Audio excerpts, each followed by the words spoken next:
La Venezia del Settecento era una potenza commerciale ricchissima, ma allo stesso tempo in declino e piena di contraddizioni.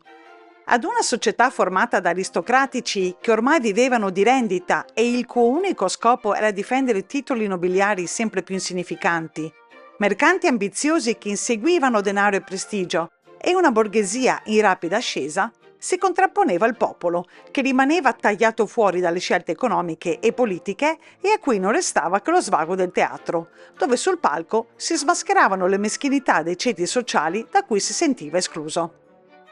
A quel tempo la commedia dell'arte la faceva da padrona. La tradizione richiedeva maschere fisse, improvvisazione e personaggi stereotipati. Il pubblico invece chiedeva di vedere la realtà di ogni giorno, molto più interessante, costituita da macchiette come mercanti nervosi, nobili indebitati, donne brillanti e servitori astuti. Fu in questo particolare momento storico che entrò in scena Carlo Osvaldo Goldoni, l'uomo destinato a cambiare completamente il teatro mondiale. Figlio di un medico sempre in viaggio, Goldoni nacque a Venezia nel 1707, ma passò l'infanzia tra varie città italiane, dove ebbe modo di sviluppare una forte attrazione verso il mondo del teatro, che frequentava assiduamente, tanto da comporre le prime commedie per marionette già dall'età di 8 anni, con gran dispiacere del padre, che desiderava introdurlo agli studi giuridici. Al suo ritorno nella città natale, tramutò la sua passione in un lavoro. Cominciò a collaborare stabilmente per i teatri e intraprese qualcosa di innovativo.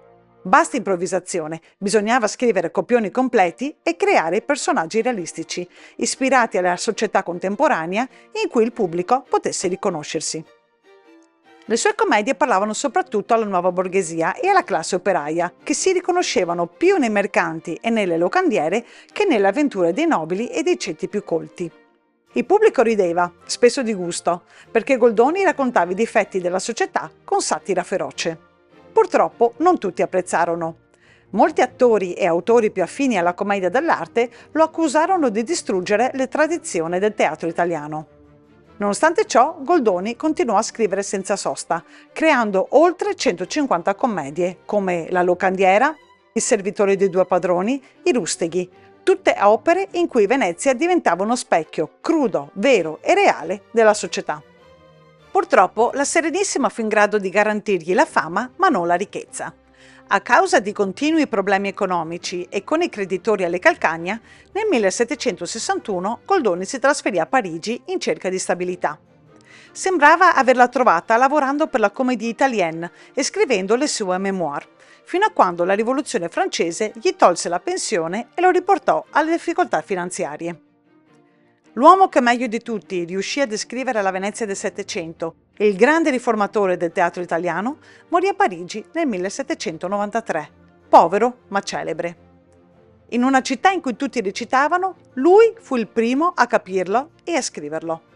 La satira delle sue commedie è ancora attuale e moderna, a ricordarci il fatto che, in fondo, i secoli passano, ma le debolezze e le miserie umane rimangono sempre le stesse e forse è meglio riderci sopra.